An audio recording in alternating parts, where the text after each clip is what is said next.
You seem uncomfortable. Do it make you nervous, Corky? No. Thirsty, maybe. Curious, maybe. That's funny. I'm feeling a little bit curious myself.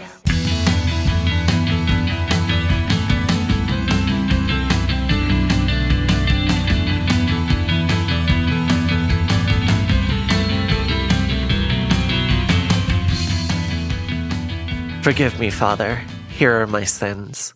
I've podcasted with another man's wife. He's a nobleman, and he is my master. Sometimes she would place her mouth around my microphone. Yep, that's part of me.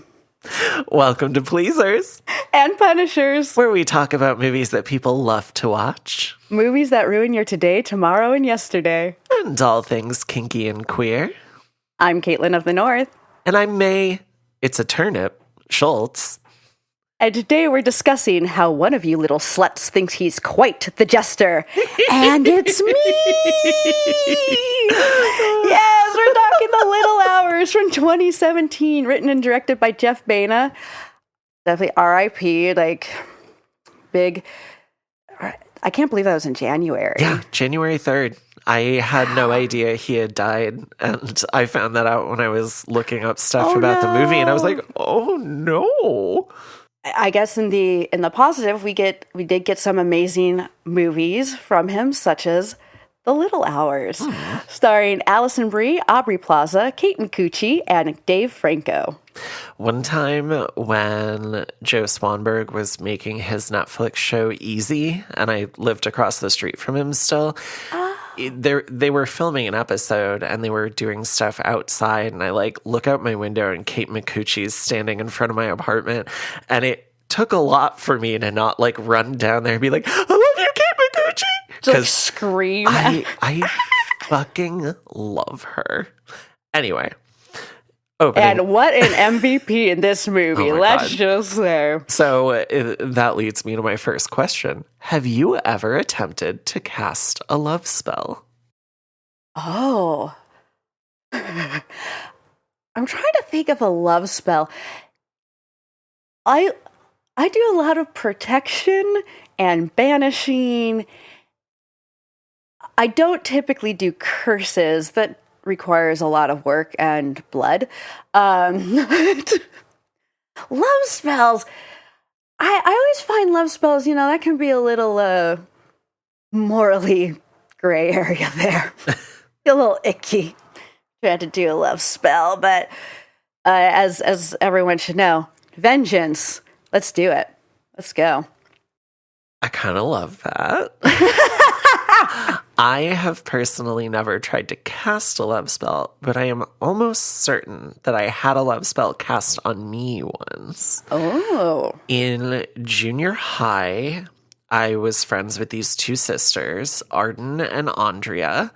And just FYI, I was thinking about this when I wrote this question, and I was like, I'm going to look up Andrea, and she's a fucking astrophysicist now who works at NASA. But yeah, Arden was a year older than me. Andrea is a year younger than me, and Andrea and I sort of got interested in each other, and she made me this conditioner out of all natural ingredients, and there were flowers in it, and oh my god, it smelled so good. It was the first time I had ever used conditioner in my life because my parents didn't teach me anything, apparently. And I loved that shit, but oh my god, I felt like I was obsessed with her. And, if somehow she hears this, or someone who knows her hears this, I am not trying to talk negatively. It didn't end up badly or anything. We didn't date for very long. It was junior high, whatever. But I wish I had more of that conditioner. It's the best conditioner I've ever had in my life, even So if it cast a love spell on me.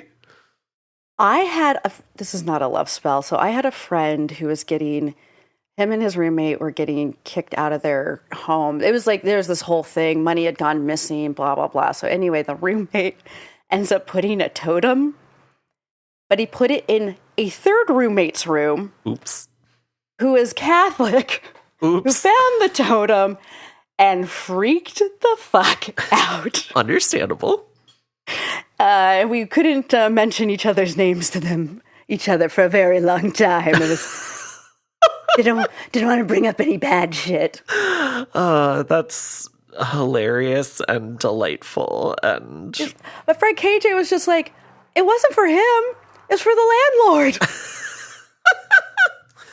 landlord. Well, speaking of things that don't suck, I don't know if that works as a transition. Let's get into some role play. Is that your bathing suit? Is that your overbite? Now, one of you will be the drowning victim, and the other one gets to be our lifesaver. I'll be the victim. All your life. Okay. Garfignana, which I wrote down the phonetic pronunciation of because I was like, ooh, and also the caption kept putting a T instead of an F. And I was like, that's very confusing. Yeah, like, come on, y'all. So this is something that doesn't like really even exist right now. So trying to make us say this and then giving us the wrong spelling, how dare you, captions? Mm-hmm. Okay, Garfignana, Italy, 1347. Sister Fernanda, played by Aubrey Plaza, brings the convent's donkey back from an escape attempt, then attends Mass led by Father Tommaso, played by John C. Reilly. It's already iconic. So good. She and Sister Ginevra, played by Kate McCucci, do the washing. Ginevra. Oh, sorry, Ginevra. Because, you know what? Because I kept saying Ginevra, and then Brian goes, I think it's Ginevra. And I went, wait, did I say Ginevra? And he goes, yeah. I went, Shit. Okay. Yep. Thank you. She and Sister Ginevra, played by Kate McCucci, do the washing and shit-talk Sister Alessandra, played by Alison Brie. Alessandra's father, played by fucking Paul Reiser, comes to visit and dashes her hopes for ever getting out of the convent. That's that dowry. Yeah. Can't pay it. See former episodes on pretty much any other nunsploitation movie we've done this month. Oh, yeah, I didn't even say this is our conclusion to nunsploitation month. I should have said that earlier. I feel like I should have said that earlier. Yeah, we're doing great. In Lunigiana, the servant Masetto, played by Dave Franco, is having an affair with Nick Offerman's wife and flees in order to save his balls. Oh, Nick Offerman. That fucking wig is so... He looks like... what are those dogs that have faces that look like that? Like a bulldog? No, it's not a bulldog. It's like a little kind of wiry-haired... No, not wiry-haired. Like almost curly-haired dog. They always look like kind of little dicks. Yes. I know which ones you're talking about. I don't know what kind of dog that is. Listeners, if you know what kind of dog that is, comment. It's so bad. Oh, I'm so mad at the Gelfs. All of his conspiracy theory stuff is so stupid. It's amazing. Masetto comes upon Father Tommaso, and they get drunk as hell and discuss the varied definitions of sodomy before heading back to the convent. Yeah, that would be the traditional form of sodomy. We did that too. Mm-hmm. Tommaso claims Masetto is a deaf mute and will be an ideal candidate to replace Lurko, the previous groundskeeper, who has had regular conflicts with the sisters. Masetto is quickly noticed by Ginevra, Alessandra, and Fernanda because he's fucking Dave Franco. I mean, like, come on. Mm-hmm. And poor Lurko. No, Father. No, they call me a Jew. Father. No, Father. They called me a Jew. They called me a Jew. They called me a Jew was my quote for my Letterboxd review because it fucking killed me. Oh, when they attack him, they have physically attacked people. When they attack him, and when Sister Alessandra starts going off, and she's just like, "What are you hoarding food like a Jew?" I was like, I am in 100%. You have me, movie. This is incredible. A woman named Marta shows up and joins the three girls for a drunken slumber party before Fernanda and Ginevra go back to the latter's room and presumably fuck. I'm pretty sure they fuck. We don't get to see the whole thing, but yes. They fucked. Oh, yes. The next day, Alessandra and Masetto start to have sex out in the garden, but are interrupted by the church bell. and Fernanda gets super awkward around Ginevra. She just totally, I don't know you. Yeah, like, oh, it didn't mean anything. Right. Come on, Fernanda. It's Kate I feel like Micucci. I feel like she's just putting up that wall of like, I don't care for anyone. Particularly not you. Marta helps Fernanda brew what we think is a love potion, and the two of them begin to fool around with Macedo, but suddenly stop. Also, it starts out as them kind of sexually assaulting him, and then eventually he seems like he's getting into it right before they stop, but like, holy shit. I was like, are they raping him?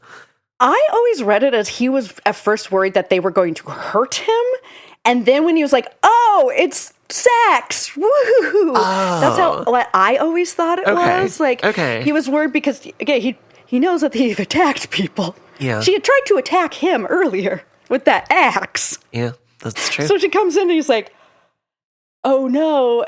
I mean, he doesn't know what the fuck is going on. No one knows what the fuck is going on. No. The next day, he and Alessandra start to have sex, but Bishop Bartolomeo, played by Fred Armisen, arrives unexpectedly to interrupt them. They all have so much mischief in their heart. I know, it's delightful. Ginevra, heartbroken that Fernanda doesn't want her, tries to get her in trouble with Sister Maria, played by Molly Shannon. Busybody. She attempts to cast the love spell on Macedo, but makes herself high as hell on belladonna and interrupts Alessandra confronting Macedo about his ability to hear and speak. She also confesses to being a Jewish lesbian. This moment where she just starts naked. Yo, she is naked, covered in like blood, screaming, I'm a Jew. I'm sexually attracted to women. Sucking women, yes, it is. Just shrieking. Oh, so good. They both hide as Fernanda arrives, ties up Macedo, and departs with him and the donkey. Alessandra and Ginevra follow the Shrek trio to a witches' gathering in the woods, where Macedo is being prepared for a fertility ritual. Ginevra disrobes to join the festivities, but ruins the ritual and knocks Marta unconscious. I was like, what fertility ritual are they trying to perform? I'm almost wondering if it's more like for the earth to give us more food because they are starving the whole time. Because I also couldn't figure out why the nuns would want to get pregnant. Like, what are we trying to fertile here? You know, do you think? That's a good question, and I don't think I really put thought into it. I just thought bisexual queen Aubrey Plaza wanted to fuck Dave Franco. Which, here for. Yes. Absolutely. All of it. The three girls and Macedo arrive back at the convent, and everything begins to fall apart. Bartolomeo punishes everyone, sending Macedo back to his master and Tommaso to be a monk. But the sisters break into Nick Offerman's castle and spring Macedo by distracting the guards with a candle on a turtle. You're never going to believe it. There's a candle on a turtle. It's so cute. It's so cute. I was like, is that the tattoo? Is that the Little Hours tattoo? Is it just a turtle with a candle on it? I love it. Nearly running into Tommaso and Sister Maria, who have met up in the woods, they head back to the convent to continue their illicit lives. Yay! Shortest synopsis I've ever written, but such a great movie. And I am so glad that you picked this. I had never seen it before. I totally missed it back when it came out. I kind of dismissed it. I was like, it's just going to be a stupid, weird comedy. And I was so wrong. So thank you for picking this. Obviously, this was a first watch for me. What about you? Did you see it back in 2017? I did. So I've talked a bit before. We have a loose collection of independent movie theaters that's owned by the Seattle International Film Festival.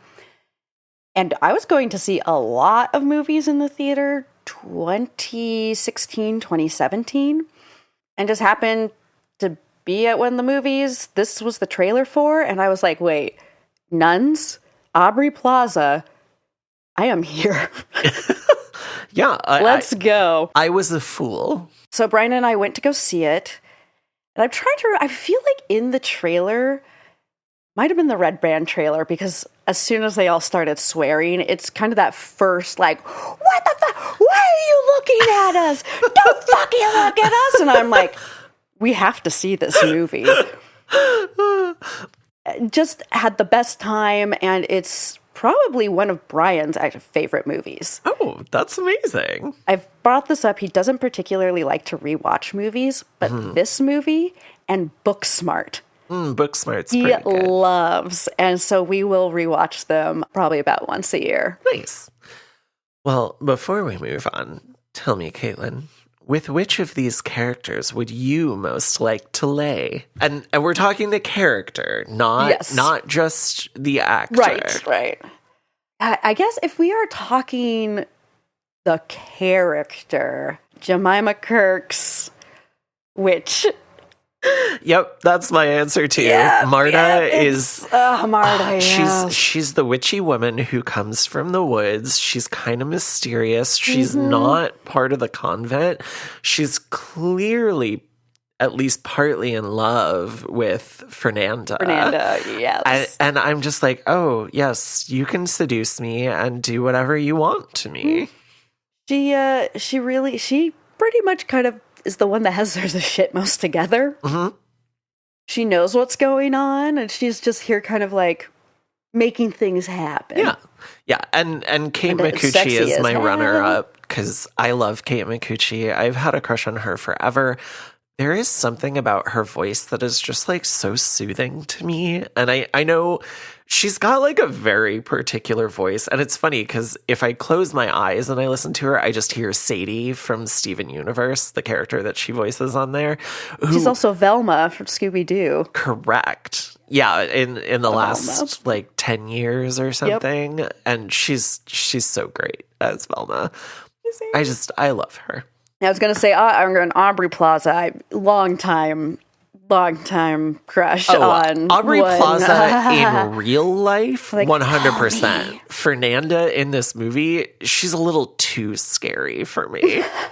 Like, I love that. I want her to be a little mean to me, but I don't want her to try and attack me with an axe. I do feel like she was my next one because she's a little scary, but I'm very hard to intimidate. So yeah, that's fair. I like it. Maybe that's why I like you. Maybe a little bit. So we went to a strip club one time, and there was a dancer who was just like, "Are you okay? Like, men find me really intimidating." I was like, "Okay, you can't scare me, and same. So let's go." Excellent. Well, I have no transition here, so let's move on to our next section, Faith and Chance. I can't exist by myself because I'm afraid of myself, because I'm the maker of my own evil. Goodness is only some kind of reflection upon evil. That's all it is. Caitlyn, take me away. One day I'm going to have to I should just start putting in an audio clip from an old Calgon commercial. Or the riff tracks. Not the riff tracks. The MST3K. Yeah, from Space Mutiny. That's like my favorite. Yeah. Space Mutiny is like my number one. So all the time I'm like, Calgon, take me away.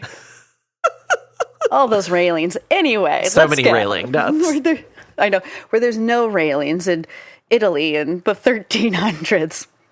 I'm sure there are plenty of railings. Here's what we're talking about. We're going to talk about nobles getting railed because we're talking about the Decameron, which I always want to call the Decacameron, which is not what it's called. It's the Decameron. Yeah, not Decalogue. It's very different because this was written approximately 1348 to 1353 by Giovanni Boccaccio. And this is huge. So this is what The Little Hours is based off of. Mm-hmm. The Decameron is a collection of about 100 short stories and has this framing device. And the framing device is you have 10 nobles who are escaping the city because it is riddled with the Black Death. Riddled with it. And they go to the countryside. You got these 10 nobles. There's 7 women and 3 men. To pass the time, they're like, over the course of 10 days, they take some breaks for like church things, praying, whatnot, like you do, I guess. Gonna miss that louds. I don't care for it. That's early morning prayer, in case anyone was wondering. Yeah, I was like, I kind of figured it out based on context clues, but I'm like, she missed louds. What is that? I don't know what that is. But over the 10 days, we have 10 stories, 10 people. So we have 100 stories each. And then the idea is one of the nobles is king or queen for the day, and they would choose the theme. And Boccaccio wrote this as inspired by love and wanting to give something back to all the women who had suffered for their love in silence. I love that. Good on you, man. It's very interesting because there is a lot of pretty feminist tales in this, very bawdy, very frank depictions of sex. Huh. Again, we're talking the mid 1300s, where the church is everything. Yeah, that's very progressive. And the big thing with the Decameron is that it was not written in Latin. Prior to this, almost everything was written in Latin. That was like in Italy, and almost all text, we're coming out of a period in Europe where there was like no theater that was not biblical. There were no people in public life that was not controlled by the church. Like everything was controlled by the church. Fun. And this is yeah. It's one of those things that's kind of hard for us to like really wrap our minds around. When I was in college, when you don't get a Master of the Fine Arts or Bachelor of the Fine Arts, you're going to be taking a lot of history classes on theater as well. And I just remember us talking about, I think it must have been medieval, more dark ages, about how there was no theater that was not biblical. We're talking like passion plays and biblical cycle plays. And people were like, but what else did people watch? They're like, they didn't. Like, no, but where else would they go for theater? And like, They wouldn't exist, not in like a public forum like that. Yeah. I mean, like, sure, underground in certain spaces, but really, if we're talking publicly, it was all the Catholic Church. And because this story, unlike the past 3 movies that we covered, all took place or was inspired by or based upon stories on the same time period in Italy, about the 16th century, 16th and 17th centuries, where we talked about how like then the nuns had been cloistered, and which I think really did something to their mental health there. As many of us know, if you're stuck inside, unable to talk to other people, that can do something to your brain, and it's not always great. I bring this up because I remember last week in Benedetta, I said something like, there's something in the water in Italy. I think I actually already addressed that when we talked about the devils or the Nunnamanza because of the cloistering, where this is everyone needed to cloister as well. So you had more interaction between like nuns in the outside world and other religious figures. This is pre-Protestant schism. So the Catholic Church is like, you have the Catholics and you have the Jews. Right. You got the Jews.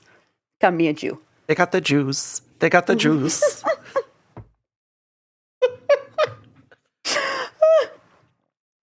I love that I managed to somehow work in a fucking Aladdin reference again. Amazing.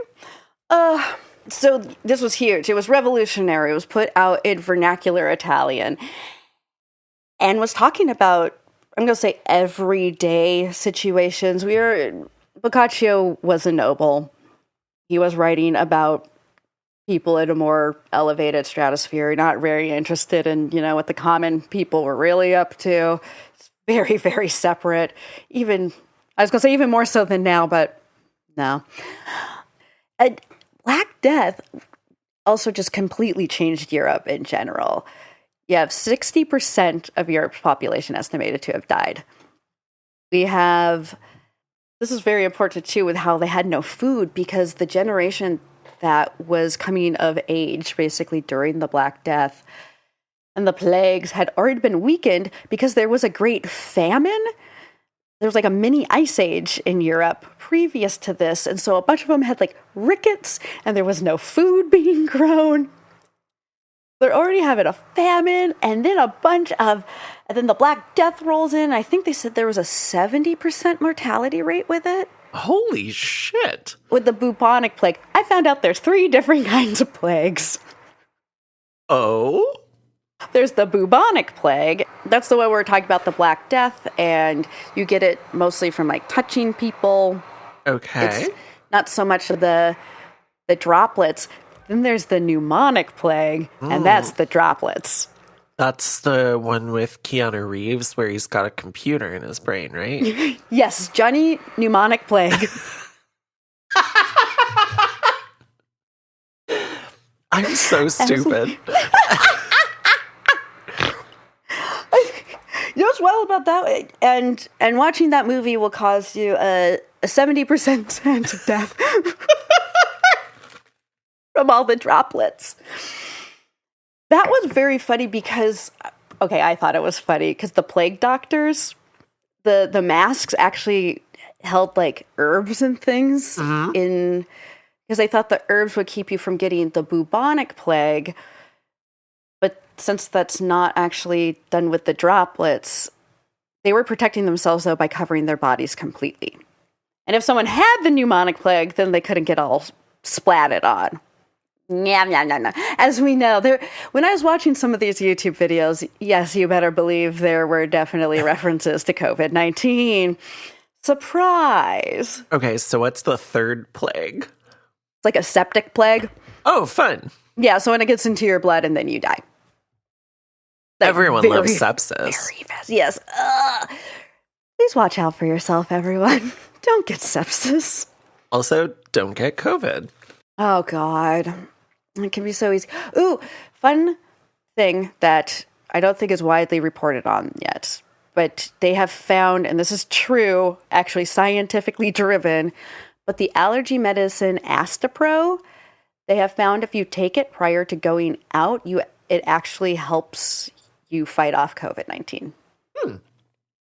So be careful with it, everyone, because I have found it hurts my stomach if I take it on a empty stomach, which is wild. It's a nose spray. But they are showing very promising that it is a preventative measure against COVID-19. So that's awesome. I'm really glad.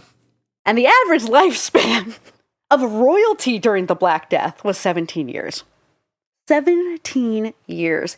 It went from like 35, which obviously, awesome lifespan, everyone, to 17 years of age during the bubonic plague. It makes sense, but like, holy shit. If you believe in God at that time, you have to be like, oh, the world was ending. God hates me. He wants me and everyone to die. The world is going to end. 100%. You had people fighting against these others. Huge religious fervor was gripping Italy. I'm sure other places, specifically Italy. And you had these self-flagellants who would just wander around the countryside, whipping themselves in public because they believed God was punishing them, and this is how you make it better. Mm-hmm. And we see a little bit of that in Benedetta. Yes. So Netflix put out a show, The Decameron, which doesn't follow the structure so much. I did watch it. I watched most of it at this point. It's fun. It doesn't follow the same structure as the Decameron, where they weave a lot of instead of having the royals be the narrators, they are the plot. So a lot of the elements from the stories are weaved in. Okay. The Royals is... Oh, and they do it as a comedy. Yes. Oh my God, most of it's a comedy. that cast is stacked. It's stacked. It is. I started watching it. I wasn't entirely sure. And then I went, oh, I'm actually very much enjoying this. And I think I will finish it. Huh. And they also play a lot more with, I will say, social class in the Netflix show. Because, again, since I said, written by a man who was noble, there wasn't a whole lot of social, a lot more gender and religious commentary that was going on in Baccio's story. And Pasolini also has a version of the Decameron, which I also watched. It's on Tubi. A Pasolini movie being on Tubi is so fucking funny. I know. I was like, oh, okay, here we go. So Jeff Baena's story is taken from a few different pieces of the Decameron, but the main story is based off of the days and then like who's telling the tale. So I think it's mostly from day 3, though he also weaves in a couple of other stories. But Pasolini has this specific short story, which is an older gardener needs to get out of a convent. He goes over and he's talking to all these younger guys. He's like, I gotta get out, but we need an old guy over there. You can't have a young man. Can't do that. That doesn't make any sense. So they devise that this young man goes in, he presents as a deaf mute, and almost the exact same thing starts happening. So one of the nuns says to the other one, like, hey, I've heard, like, fucking's cool. Should we try I know this? we're married to God, but like we should probably try this. God will be okay with it, right? This is nearly the exact conversation that they have, May. That is amazing. One of them goes like, aren't we married to God? And she's like, well, but like God, I'm trying to remember if this was like, but didn't God like make us want to feel this way? So shouldn't we like do it? Also, I mean, if Jesus is the Son of God, but he's also God, that means he got his own mom pregnant. So what are we doing here? Yeah, I mean, if that's on the table, then like I'm sure that being a nun and having sex is like way less weird than that. Come on now. Being your own father. And I think there's about 9 or 10 nuns, and they basically run a train on this guy. And like one of the last ones gets in, and she's like, wait, you're not doing anything. And he just goes, lady, look, it is hard enough for one man to pleasure one woman successfully. And now I'm having to pleasure like 9, 10 of you, and I am spent. And then the nun goes, he's been cured. The spirit is willing, but the flesh is spongy and bruised. And all that pussy just cured him of his... And they kept him because of the miracle.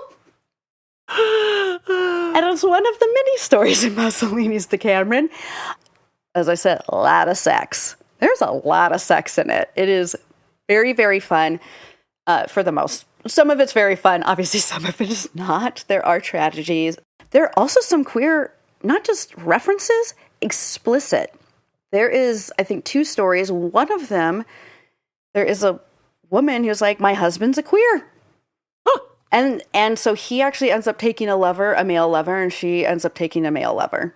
Nice. Look at that. So progressive. And in the 1300s. Yeah. It's like this has always existed. No wonder the book was banned. It was banned and burned. In the bonfire of the vanities. And you know, like so many of the movies that we've covered have gotten banned or were protested. I almost said Protestant. They had protests against them, and they were a little worried about that with the little hours. Mm-hmm. But I don't know, because it was a quieter movie, like a smaller movie. Well, they did end up using the what the Catholic League said about the movie being pure trash in their advertisements, which is a very David Lynch move, who put the 2 thumbs down rating from Siskel and Ebert in the newspaper ads for Lost Highway, which I absolutely love. Queen shit. Queen shit, yes. And it's just so funny to me. So, like, but it didn't get, like, as many, it didn't have, like, a huge... It wasn't condemned. It wasn't condemned, yeah. There wasn't, There wasn't an uproar. An uproar, that thing where you all organize to be mad about something and then you ban it. What's that called? Yeah, the words. So where I'm going to go with this, though, that is very funny, is because, so Jeff Baena had wanted to make what he called a combat nun movie. A combat nun movie? A combat nun movie. He had accidentally got a minor in the history of, like, the Middle Ages and Renaissance while he was studying film. His words, I took a lot of weird classes. And I was like, girl, same. Like, I know about this exactly. I think I brought this up, but I accidentally also got my history minor. At the same time, I was taking a shit ton of history classes for drama history that did not go towards my history minor. So I was just learning way too much history and writing way too many essays. And tended to some reason, I like a lot of classes on particularly empires and like the worst. I think because you want to know how to take them down from the inside. So I like to think about it. If you want to know how they work so you can get them. And you can find out what the actual history was behind all the fun things that they did. Jeff Baena, combat nun movie. He had gotten into this class that was like transgressive sexual history of like the Renaissance and medieval times. So it was like, was he queer? Amazing. I don't believe so. Okay. So just cool. Just really cool. Yeah. And obviously his wife, Aubrey Plaza, she said she grew up Catholic. Wait. They were married? Oh, yeah. They were married. Yeah. Yeah. I did not realize that. Yeah. Okay. Yeah. I remember hearing that her husband had died and feeling really sad for her because I love Aubrey Plaza. I did not realize it was Jeff Baena. Okay. Yes. It was very shocking, obviously. Yeah. I'm trying to remember when they got married. They did, I think, a couple of projects together because he did not grow up Catholic and she did. She was very instrumental in getting a lot of like the little pieces down, as well as like, Kate Micucci was Catholic. Kate Micucci had a nun collection. I was obsessed with nuns. That is hilarious. Oh, Jeff Baena co-wrote I Heart Huckabees. Okay, that's why it's the only David O. Russell movie I actually like. Ding, ding, ding, ding. That actually totally makes sense. This cast was announced in April 2016. And it's very wild to me because Parks and Recreation, which obviously Aubrey Plaza, Nick Offerman, Community and Mad Men, which Alison Brie was in, Garfunkel and Oates, which is like, which Kate and Ricky are still doing things. Yeah. And I've also loved Ricky Lindholm forever. I had seen her in stuff before, but there's an episode of Pushing Daisies. It's the like electric car episode where she's a bulimic model in the car showroom. And I was like, I love this woman so much. I've never seen Pushing Daisies, and it's insane. I know. I'm aware because I love Kristen Chenoweth. I love Ellen Green. I love everything. Lee Pace. Yeah. Like everything that is in this show is for me. So and here's what we're going to do. Watch. When we start a Patreon, we are going to cover Pushing Daisies episode by episode. And that's going to be the first thing we do on our Patreon. I love this because I know it is something I'm a musical theater nerd, y'all. It is insane that I have not seen this show. But other shows that I actually have seen. I know Garfunkel and Oates, they had a one season in 2014. It was not renewed for 2015, but all of the other shows that I just mentioned, their last seasons were in 2015. And then this cast was announced in 2016. And I almost feel like, some people had a little bit more time maybe to start getting into the movies. And we end up with this insane cast. As I said, Aubrey Plaza and Kate Cucci were both raised Catholic. Did you just call her Kate Cucci? I said Macucci. I think I said Macucci. I didn't hear the Kate Cucci. The Blu-ray that I got, which is not the really good one, I kind of got just the standard one. And when I looked at the special features, I went, oh, this was not the special features I was looking for. But they have this very, very funny, it's Kate Micucci interviews Jeff Baena. Then Jeff Baena interviews Kate Micucci. And then Jeff Baena interviews the production designer. Mm-hmm. And Kate Micucci goes, my name is Kate Micucci. That goes, or as Italians would probably go, Micucci. Perfect. Micucci. I'm like, yes, yep. God, I love her. So Alison Brie is actually half Jewish. Yes. Which cracks me up with Kate Micucci not... with a long tradition of Italians playing Jews and vice versa. And the Allison, as far as I know, Kate Micucci is the only one who has not come out as bisexual, both Alison Brie and Aubrey Plaza being bisexual, which, call me. Oh my God. I want to be in a Dave Franco, Alison Brie sandwich. Oh my God. Yes, that thought came up a couple times in this movie. So yeah. Also, I just need to say, Alison Brie and Dave Franco, besides being an adorable couple, they act so well together. If you've seen the movie together, you know their performances really hold that movie together. No pun intended. Sure. I was going to say, it's the glue that. If you've seen the movie, I'm so glad that ended up, that whole stole the script thing ended up not being a thing. Oh, yeah, I'm so glad it ended up being bullshit because I really enjoyed that script. I enjoyed the script. I really like them. Oh, yeah. As people, they just seem like someone you would want to hang out with and then be in a sandwich with. Yeah, absolutely. Hey, let me come over for game night. I'll cook you dinner in your own kitchen, and then you can fuck me 5 ways from Sunday.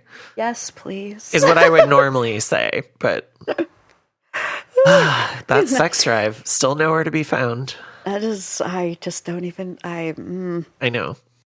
It's so weird. Maybe it's in your shoe. I know sometimes when I lose things, they're in my shoe. Yeah. Kind of like this. All right. Oh, sorry. All right. Anything else before I tell people about the ratings for this movie? No, I'm just surprised. Okay, I am, and I'm not surprised about how dare you all. Right? So this has a 78% approval rating on Rotten Tomatoes based on 126 reviews. It's got a 5.8 out of 10 on IMDb. What the fuck? I hate you. And a 3.1 out of 5 or a 6.2 out of 10 on Letterboxd. Again, that feels too low for how just good this movie is. Well, let's figure. Maybe we can discuss it and figure out why people might not like it as much as they should in our next section. But before we do that, let's make that money. And now we'll dig into the meat, the goo, the viscera, in a section we call Enough is a Myth. No. I've done enough. Enough is a myth. So, most nunsploitation films take a horror angle, whether supernatural or human horror, but this takes an almost entirely comedic approach. Does this still work as a nunsploitation film despite the lack of horror elements? I think so, because we have nuns behaving badly. Mm-hmm. We have violence. Uh-huh. We have communioning. We have mischief in our hearts. Uh-huh. And we've got witchcraft. With the devils and witchcraft and lesbianism and a lot of transgression. Yeah. So you're still dealing with these subversive and transgressive topics that are, I was going to say befalling, but like they are actively making decisions to participate in these behaviors. Yes. And I think taking a comedic approach to it allows us to look at these things in a more lighthearted way that helps us realize how ridiculous the restrictions of religion are in like a wow, what the hell kind of way, as opposed to a like, oh my God, that's horrific way. And I think approaching it with that sort of lightheartedness really helps this be palatable. And really what, like, these women as people. Uh-huh. Who are like, yeah, we're here. We're washing our clothes. The moment where Sister Alessandra comes up and is like, I thought I'd help with the laundry.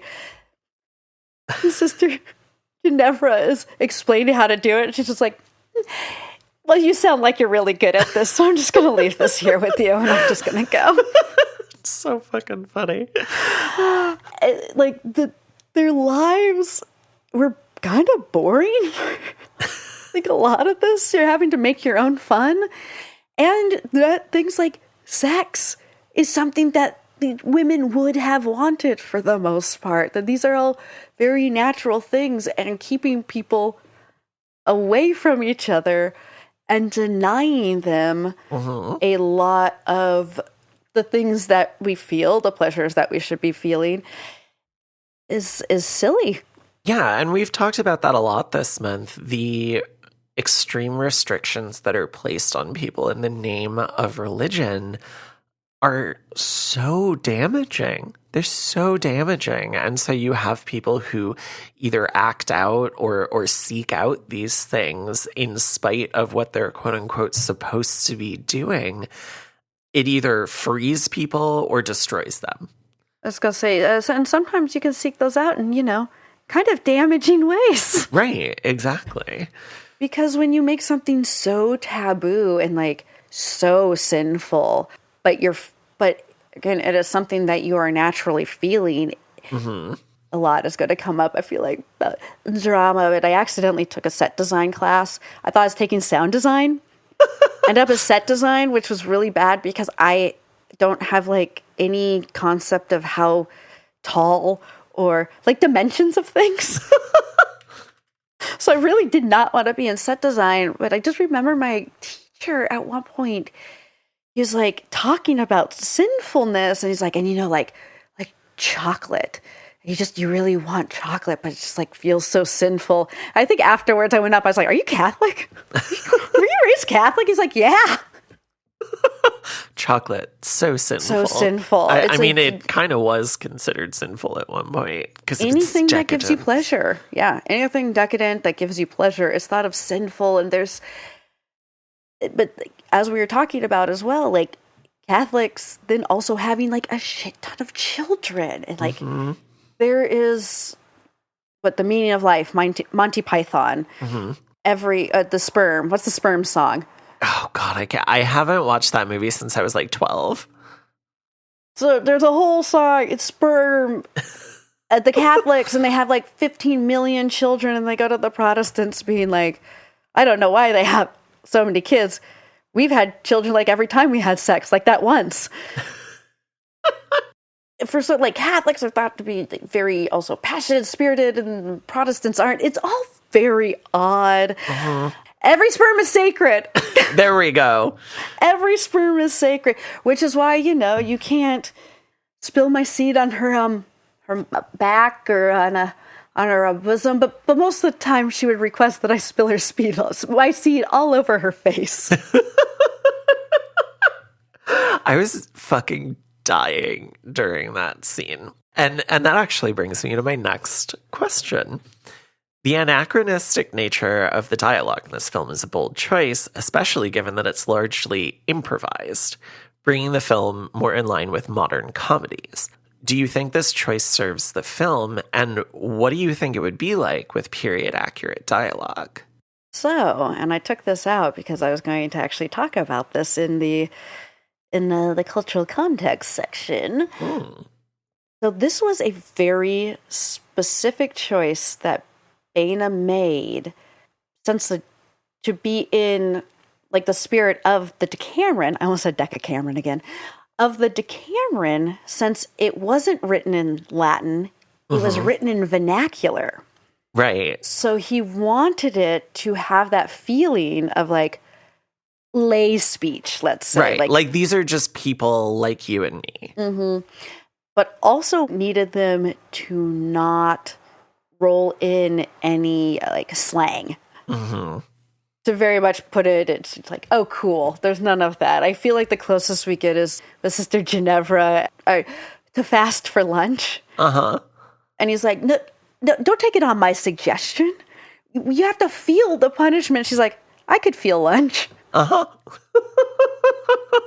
feel like that's the closest we get to slang. Like, I'm feeling that. Yeah. And I think that it does such a good job because it brings a lot of these issues into also a more modern, you can look at it in both ways. Right. And I think it's a lot funnier. Yeah, I think... The disconnect, the dissonance between the nuns screaming, especially poor Lurko, and that first part was like, what the fuck? Fuck you. Don't fucking look at us. What the fuck are we, you fucking pervert? I would... Yeah, this is what I want to hear. I did not know that the dialogue was going to be like this before I watched it. So when it started, I was like, what the fuck is happening? And then as it went on, I got used to it very quickly. And I was like, this works so well. It makes it even funnier. Like the actual anachronism of it adds to the comedy because you're watching these people in the 14th century basically behave like modern scoundrels. And everyone is just so goddamn horny. And it's Nick Offerman's wife being so horny for Dave Franco is incredible.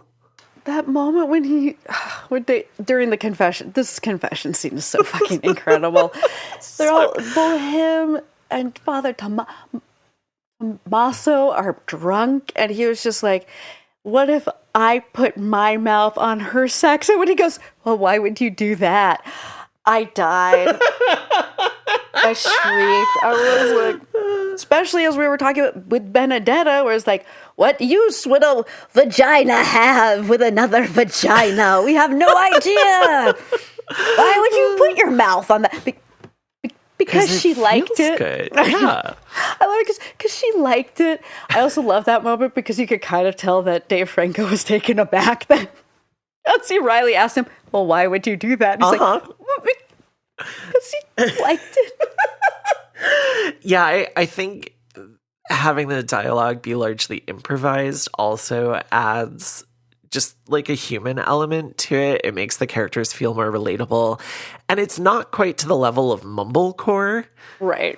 But it's like getting close to there. And sometimes very naturalistic dialogue really does allow you to immerse yourself in the world more because you're like, okay, I could be part of this conversation. Right. It's like this seems like something that could happen to me. I do want to read this, speaking of, just because it's one of my favorite parts.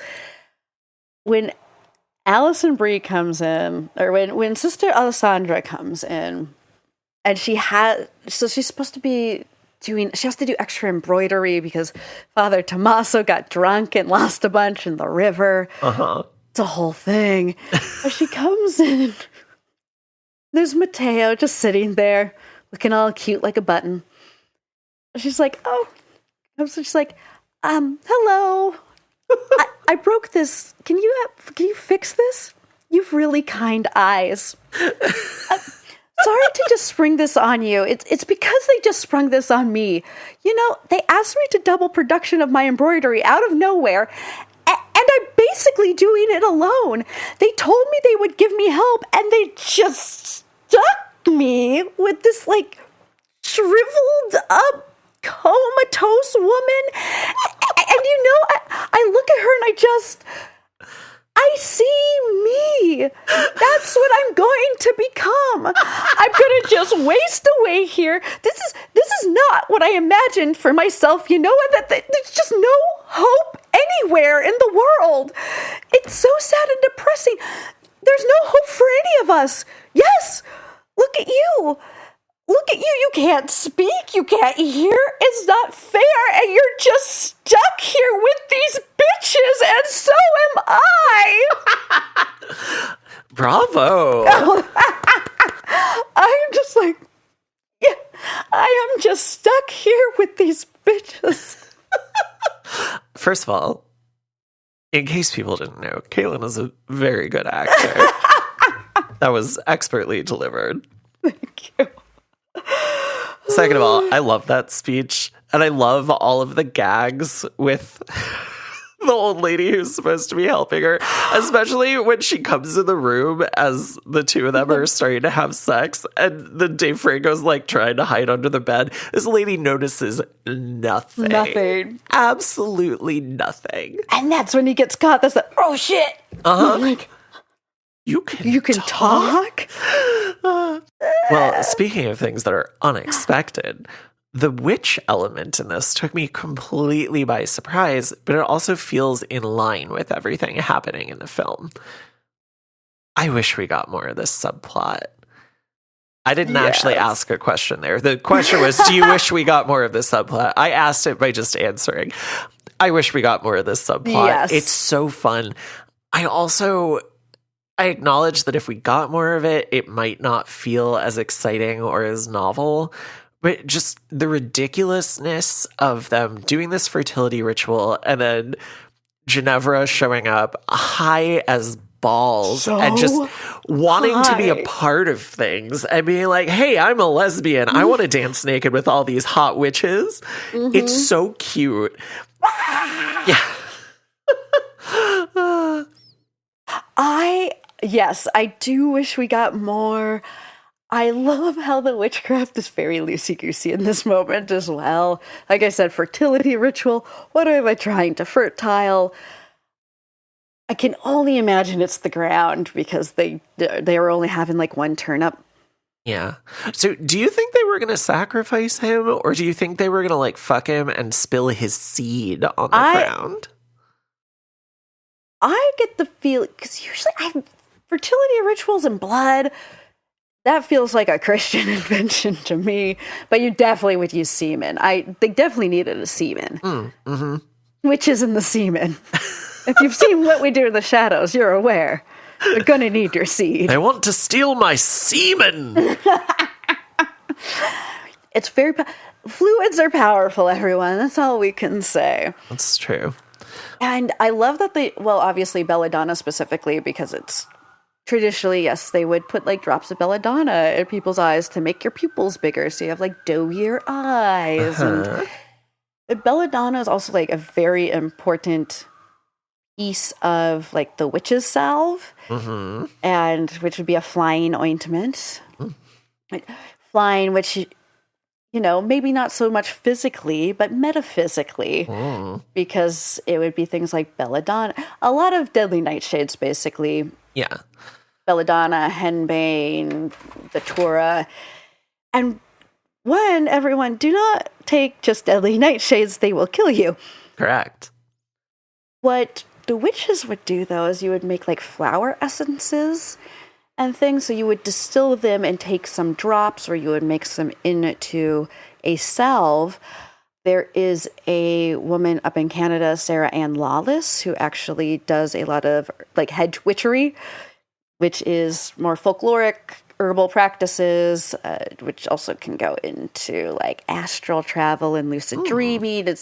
And the idea of like transformation, a big thing. I think I mentioned henbane with the berserkers. Mm-hmm.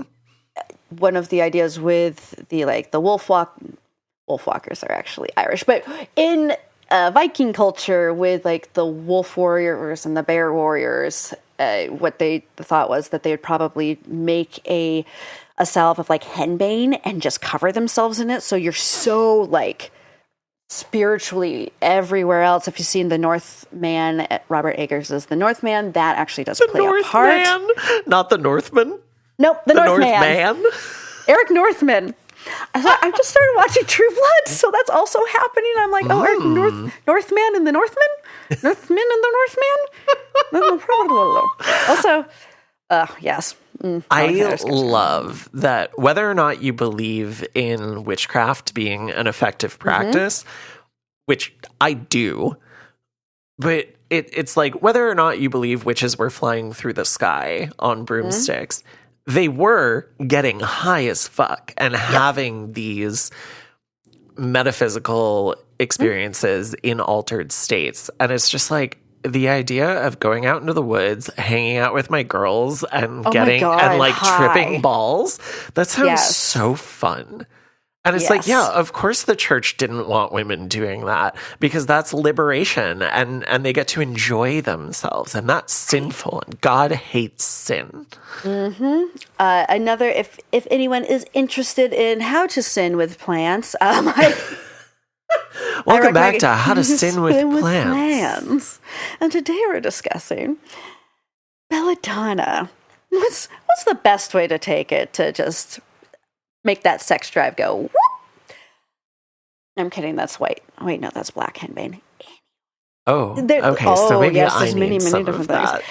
I recommend Corinne Boyer writes a lot of excellent. I have many of her books. We have Plants of the Devil. I have Under the Witching Tree and Under the Bramble Arch. Ooh. If you are very much into folkloric and plant lore and things, Corinne Boyer is excellent. I also very much appreciate her because she'll be like, I'm white. I live in the Pacific Northwest. I follow European traditions. Please do not take indigenous traditions. You don't know what you're doing. Yeah, unless you are immersed in indigenous culture and welcomed into it by indigenous peoples, you do not get to do that shit. No. If they welcome you into it, if they teach you how to do it and allow you to participate in it, go ahead. Some people love sharing their culture. Some people love bringing people into those experiences, but you don't get to do that without that approval and guidance. And I feel that, I think I brought this up before, I feel that with like any sort of witchcraft, spellcraft, kind of ritual work like that it is very important to be following the practices from like your culture, because that is where your power is rooted. Yeah, in your ancestors. Like for me, I've always just done what feels right to me. I'm not basing it on anyone else's practice, anyone else's culture. I'm just going, I feel connected to the moon. I'm going to do what feels right for me to connect to the moon. That's about what it is. Yep. And there's just so much good stuff out there. Yeah.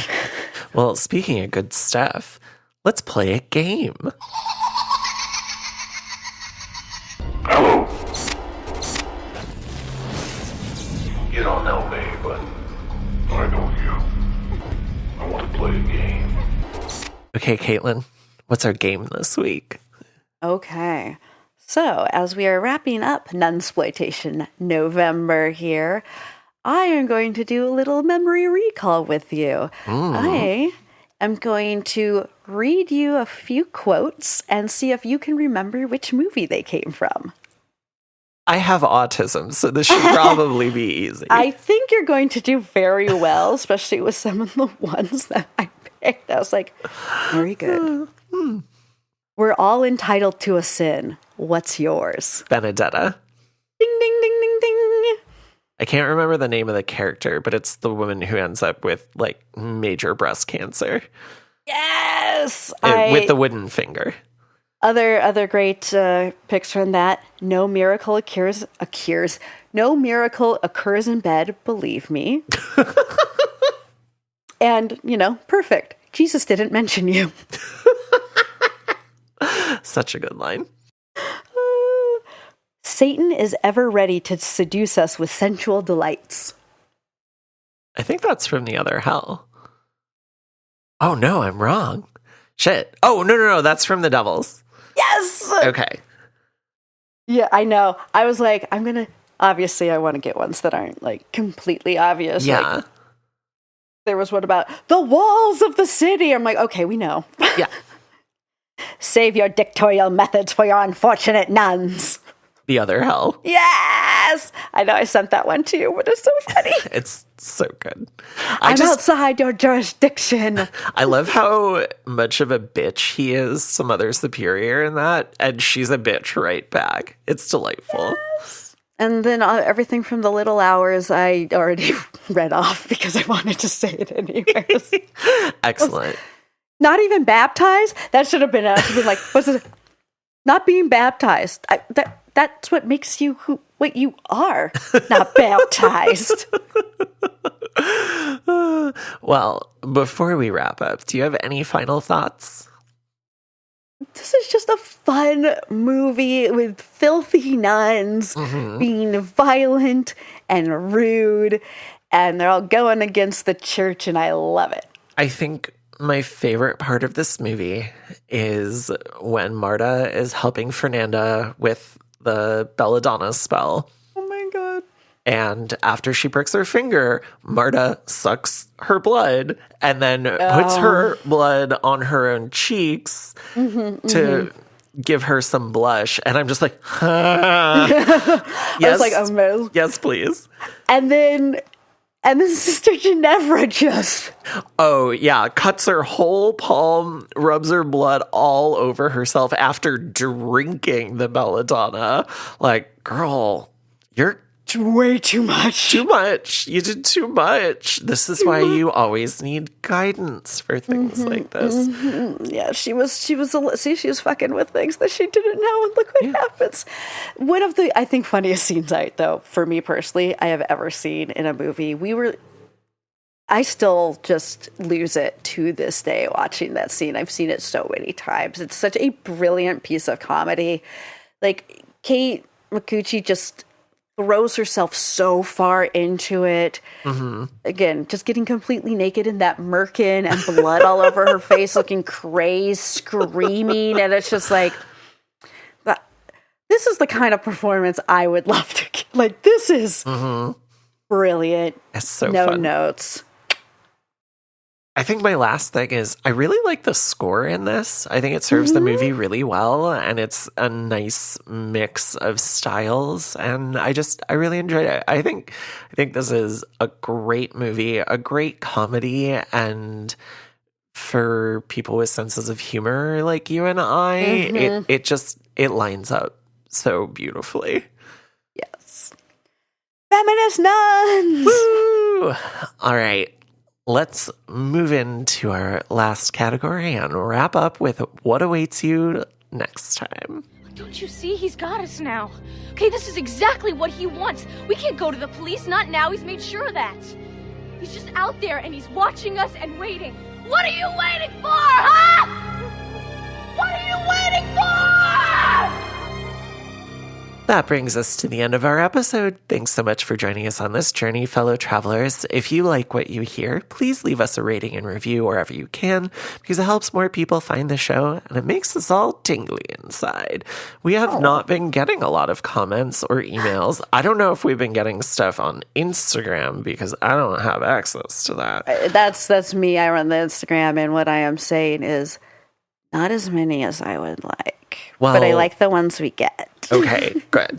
Well, y'all, if you're... All of them, they're... Yes! If you're listening to us, interact with us. We're very nice people. We're easy to talk to, and we want to talk to you. So please do that. Yeah. And if you want to do that, you can find us on Instagram at Pleasers and Punishers, and on Blue Sky at Pleasers Punishers. You can also email us at pleaserspunisherspodcast@gmail.com. You can find me on Blue Sky and Letterboxd at Everson Poe. You can find my music on Ampwall, Bandcamp, and streaming services as Everson Poe. And you can also hear me podcasting on Tender Subject and Slayerfest 98. I also just guested on Nightlight talking about the original Wicker Man, and that was really fun. So that episode, by the time you hear this, will have been out for a couple weeks because it's already out as of this recording. And yeah, go check it out. Nightlight is a show I edit. Freddie and Prince are delightful. I love working on that show, and I really love guesting on it. Caitlyn, where can you be found? I can be found at Caitlyn of the North on Blue Sky and Instagram, and then at Cat of the North on Letterboxd. I will say Instagram I'm a bit more active on, and getting back into watching movies now that my meds have stabilized. Woo! Woo! Having the ability to focus on one thing. Very exciting. Woo! God, what's that like? Not being in a state of mania, trying to just clean all the time. It's awesome. Woo! Well, next week begins our decadent December month with our rescheduled episode on Peter Greenaway's The Cook, the Thief, His Wife, and Her Lover. We're going to have our original planned special guest for that one. I'm very excited about it. Yes. But until then, do some aftercare, clean your toys, set healthy boundaries, and do you think I've ever written down eating blood before?